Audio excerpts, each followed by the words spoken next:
Streaming wars. Streaming wars.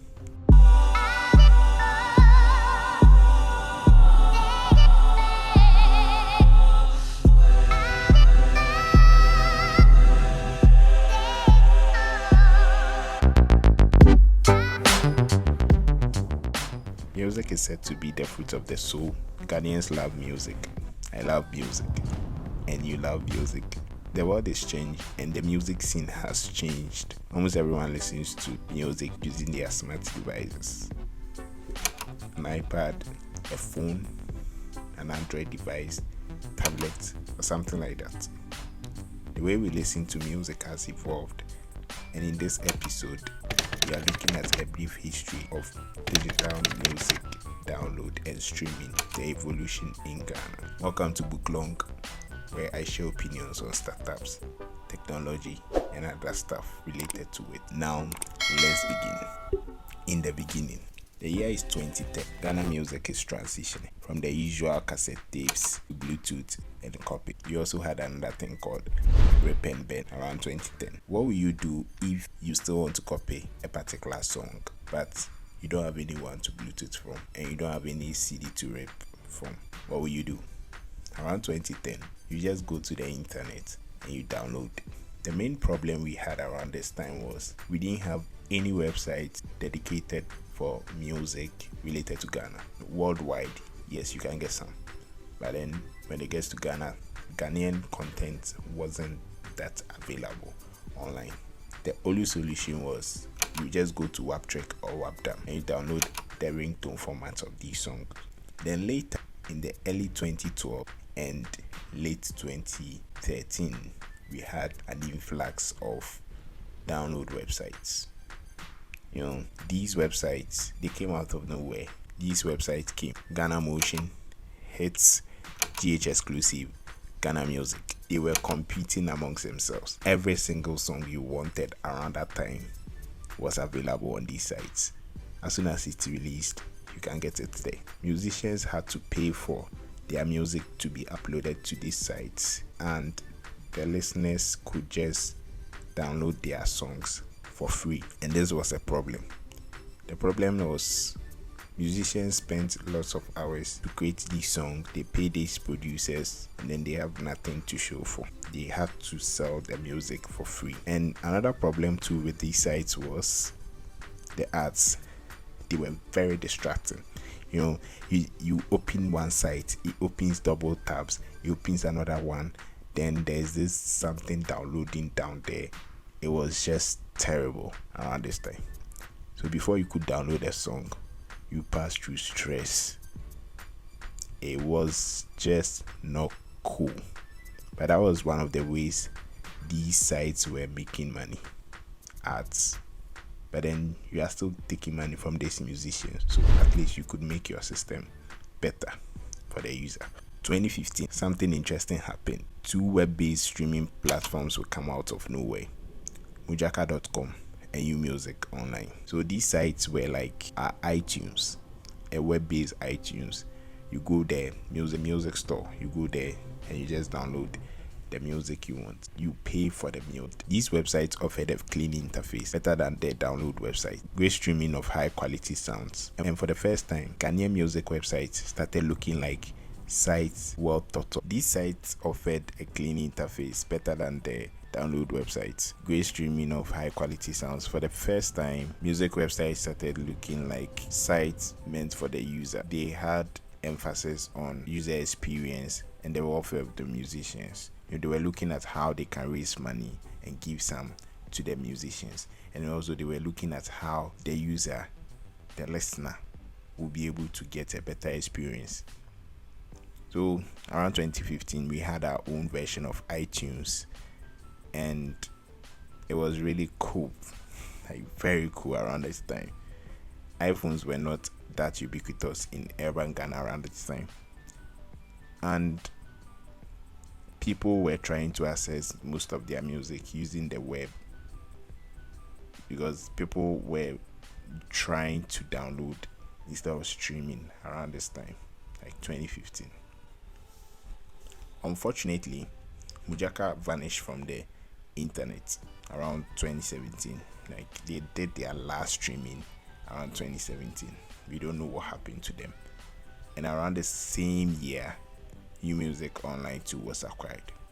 Music Online 2 was acquired by an unknown company. They gradually faded away, and they both had funding issues. These guys were trying to sell music around this time, but you are trying to sell music. The people you are trying to sell the music to did not understand why they should buy the music, because they could easily get the music for free on some of these ad infected websites. So all the monies you will use to host and all those things, you were not able to recoup them, and after a while you just have to shut the system down. So that's what happened to Music Online and Mujaka. Another problem too was the library. See, you cannot just upload someone's website out of nowhere and just start selling. The person is supposed to be in the know so that you can sell his music, and it's difficult to reach some of these musicians, and it was very difficult for Mujaka and Music Online to reach a deal with Gamro, which is the highest royalty collector in this country. Then in 2017, a new project will come up, Aftown. Aftown came from nowhere, and Aftown did a great marketing campaign. It offered exclusivity to albums, and most importantly, educated the public well on the need to pay for music. Aftown could do all these things because they had a bigger wallet. They looked like they had a very big budget around that time. Billboards everywhere. All the top musicians were on board, and it looked like this is the savior. Their library, although they managed to get most of the local musicians, unfortunately, when you go to Aftown, you could not get access to international musicians. And it was around this time Ghanaians were trying to complement some of these platforms with SoundCloud. When you go to SoundCloud, you can get these things easily. Any top musician can just get their song, and on audiomack too, you can just get it. But when you go to Aftown, you will search and you still not find the top musicians you want. You will not find the top international musicians you want. This was a problem for Aftown, so people preferred using SoundCloud and audiomack to Aftown around this time. And around this time too, two new platforms came up, urbanroll and Dcleackers. They were doing what Ghana Motion and the rest were not doing. They offered really clean interface, and also downloading from these sites were very easy. And Dcleackers, for instance, any cool album around that time, you could just get it easily in a zip format. So you just download the zip and you have the whole album. They made things easier for their listeners. So Dcleackers, for instance, was the home of all albums around 2017 and 2018. And because Aftown could not hold the lead due to library issues, SoundCloud and audiomack prevailed. It became a thing. PN streaming became a thing. Some Ghanaians have a taste for foreign goods, not because they don't want to use their Ghanaian platform, but then people want to listen to variety of music, and so they just wanted their music to come from a high quality source. And for you to access some of these platforms, you should be in a particular country. Here is the case. Ghana is as part of these countries you can get these songs from. So they would rather use VPN to stream music on Spotify and Tidal, or the rich will use Apple Music on their iPhones. And from nowhere, this new guy came. You know him? This guy, Boomplay. Boomplay's entry was an interesting one. They came with most of their mid-range Android phones, and they were the default music app. So you will eventually explore the app, and you will see it then, and then boom, you are hooked. Almost every music you want is on this app, and everything is free. How do you get a streaming website, a streaming platform on your phone, and it has all the music you need, and it is free? No subscription. And this is what the ordinary Ghanaian wanted around 2018, because Boomplay had this contract with Sony, so they could access most of Sony's music library, which is a very bigger one, and they had other deals too with Warner Music and the rest. So Boomplay had a very good library, and they became a competition for the VPN streaming platforms. So it became Boomplay versus audiomack versus SoundCloud versus Spotify. And mind you, most of these mid-range phones, the techno phones, Alltta and Infinix, were the most popular phones around, and they are still the most popular phones around.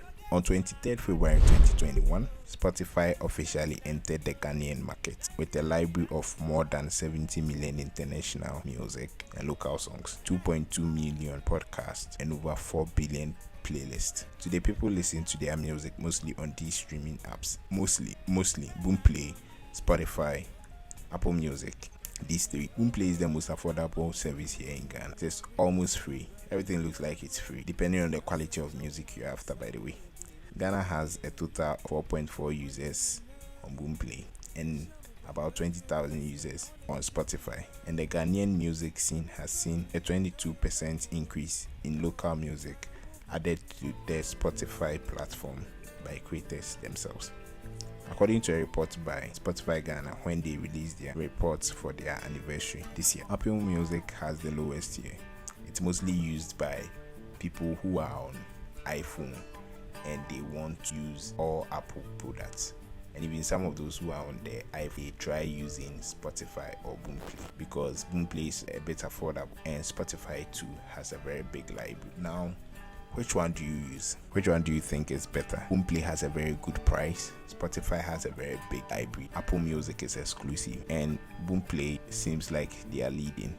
They have the highest number of users here. What do you think? Which one do you use? Audiomack, Boomplay, or you still download with Ghana Motion? Thank you so much for watching this episode. Kindly don't forget to subscribe. See you next time.